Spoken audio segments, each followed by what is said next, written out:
वो अपना शुभकामना मंतव्य रख देने के लिए पूर्व सदस्य राष्ट्रीय मुस्लिम आयोग के माननीय मौलाना यकूब साहब को मैं हार्दिक अनुरोध करना चाहता हूँ।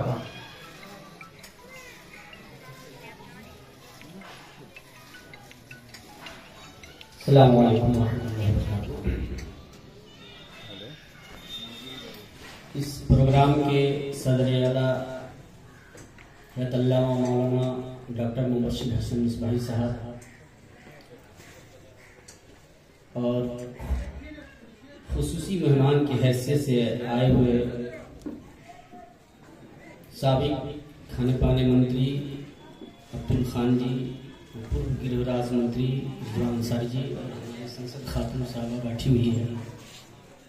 सबका नाम तो मैं ले सकता हूँ, जितने हारियान शामिल में बैठे हैं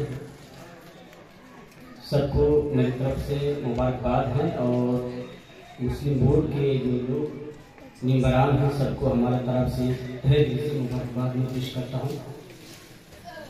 सारी बातें आ गई हैं, करीब करीब जो लोग पुराने हैं, जो लोग तो चेहरे से मुझको जरूर पहचानते होंगे, क्योंकि 10 साल पहले यहाँ बाल मालिक मुस्लिम आयोग का मैं सदस्य था तो कई कार्यक्रम मैंने किया था।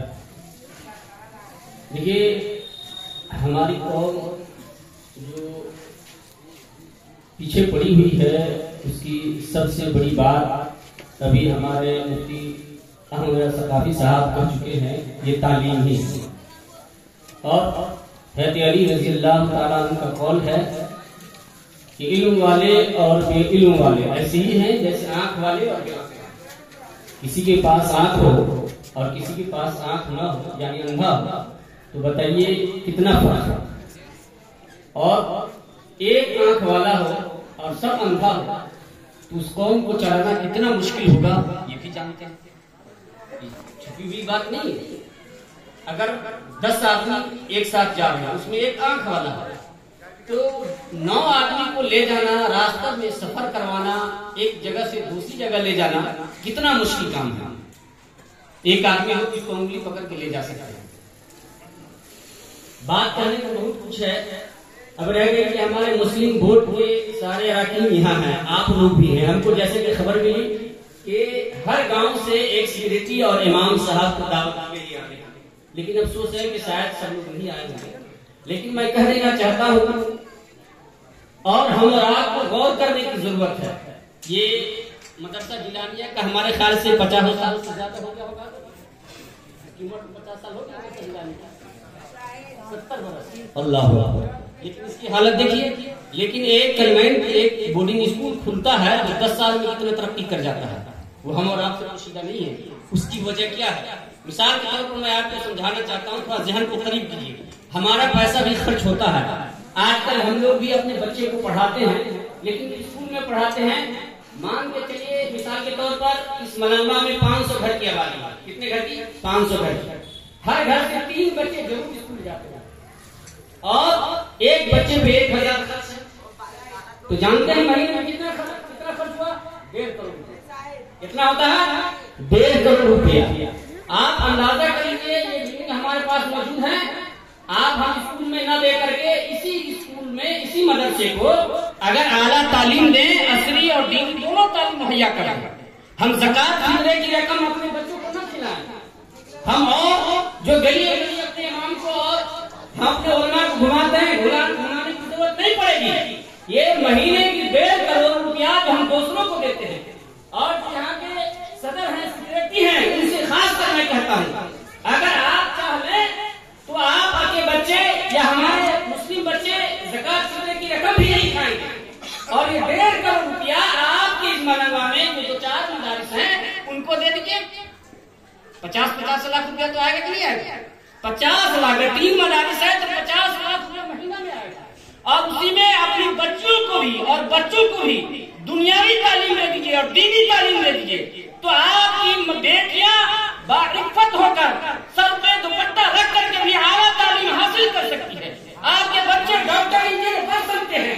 और प्लस इसके अलावा आपके खाते में पैसा भी मौजूद है और उस पैसा से आपके वक्त नागहानी कोई आफत आ जाए, कोई मुसीबत आ जाए, तो आप उस पैसे को अपने बच्चों का, अपने मोहल्लों का, अपने मुसलमान भाई खर्च भी कर सकते हैं। मगर अफसोस इस बात की है कि आप मदरसों में अपने बच्चों को देना पसंद नहीं करेंगे। हमको चाहिए, हमारे मदरस वाले को चाहिए कि जिस गांव जैसे मौलाना साहब वहाँ मुबस्सिर साहब का गाँव है, वहाँ 500 घर की आबादी है, वहाँ भी आप अंदाजा कर लीजिए कितने पैसे जमा होते होंगे, खर्च होते होंगे। लेकिन हम लोग करने वाले नहीं है। हमारे सरकार का भी हाल है पूरी दुनिया में इस वक्त जो सबसे बड़े कामयाब तिजारत है, सबसे बड़े कामयाब पूरी वर्ल्ड लेवल की मैं आपको तजज़िये बताता हूँ। सबसे ज्यादा जो बिल्डिंग कंस्ट्रक्शन में जो चीजें खर्च होती है वो और शिक्षा अगर कापी कलम लेकर के कोई एक घेरा में अगर दुकान खोल देता है उसी से बहुत तरक्की कर जाता है पूरी दुनिया में। अभी ये फर्क नहीं हुआ है। जो पढ़ाई लिखाई का जो मामला है, जैसे स्कूल खोल दे, किताब की दुकान खोल दे या और चीजें खोल दे तो उसमें नुकसान नहीं होता है। ये तरक्की पे है अभी इस वक्त। कल अगर नुकसान हो सकता है। अब बताइए हमारे सरमायादार क्या करते हैं? एक भी अब पूरे मनवा में आप घूमेंगे तो हमारे ख्याल से कोई मुसलमान ऐसा नहीं होगा जो स्कूल काम किया। तो हमारे जो सरमायादार करोड़पति लोग हैं इस मनवा में, क्या उसको इसके तरफ तवज्जो नहीं है? तिजारत करते हैं तो दीनी चीज पर भी तिजारत कीजिए। और इसी जिलानिया को आपका है तो आला से आला तालीम दिला सकते हैं। स्कूल खोलकर अपने बच्चों को उस तरफ ले जाए, दीनी दुनियावी तालीम दिलाएं और आप खुद भी फायदा उठाएं, आप खुद भी फायदा उठा सकते हैं। लेकिन अफसोस इस बात की है कि हमारे हम लोग ऐसे करते हैं, वो बिजनेस खोलते हैं, वो तिजारत करते हैं जिसमें हमको खतरा होता है। ले दे के जहाँ चले थे वहीं रह गए। आप हमारा मुबस्सिर देखिए इस वक्त हमारे स्टेज पर पूरे नेपाल के दिमाग उतरा है और वो प्रोफेसर भी है, PhD किए हुए डॉक्टर भी है। मुल्क के नेपाल लेवल के आपका लीडरान सियासतदान यहाँ बैठे हुए हैं। बताइए इससे बड़ा अच्छा मजमा और क्या हो सकता है? मगर कभी आपने सोचा नहीं सोचा हम और आपको इस चीज की जरूरत है। गुफ्तगू करने की बहुत सारी चीजें हैं। हमारे कितने की रकम लाखों करोड़ों लाखों रुपया यहाँ से आएगा। हम और आप गली गली घूमते हैं, उसी को मुनज़्ज़म करके अगर किसी तालीम को पढ़ने वाला बच्चा है जिसको पढ़ा कर डॉक्टर इंजीनियर बना दिए तो बहुत आला काम हो सकता है हमारा। लेकिन उस पर हम लोग करने की जरूरत नहीं है। बैतुल माल कायम करने की जरूरत है। हमारा मुबस्सिर साहब से मैंने कहा था मुस्लिम बोर्ड अगर मुनज़्ज़म हो जाए और सारे उलमा और सारे सेक्रेटरी और सदर को अगर एक जगह जमा करके उनको कह दे कि जितने फितरे की रकम एक जगह जमा कीजिए तो एक गांव में अगर 500 घर की आबादी है और 100 रुपया आया तो दीजिए कितना आता है?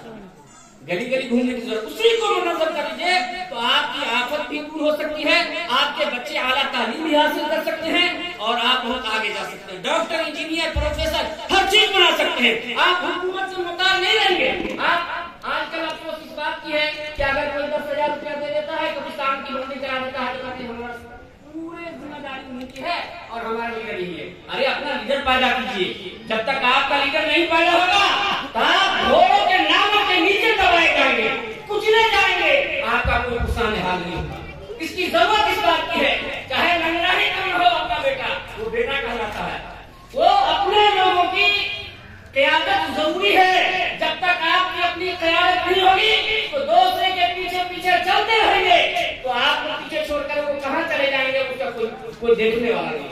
इसलिए जरूरत इस बात की है आप मुनज़्ज़म हो जाइए। और ये मुस्लिम बोर्ड में बहुत अच्छे लोग हैं, जरूरत है इनकी मदद करने की।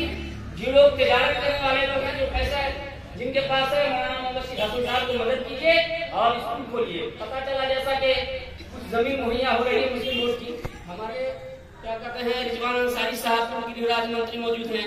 अभी हमारे मौजूद खाने पानी पूर्व राज्य मंत्री अब्दुल खान जी हैं। मैं इनसे गुजारिश करूंगा कि तामीरी काम में जो कुछ भी हो सके, जहाँ तक हो सके इस बोर्ड की मदद कीजिए। आज इसकी मदद आप करेंगे, कल इंशाअल्लाह ये बोर्ड आपकी मदद करेंगे। और मां तौफीक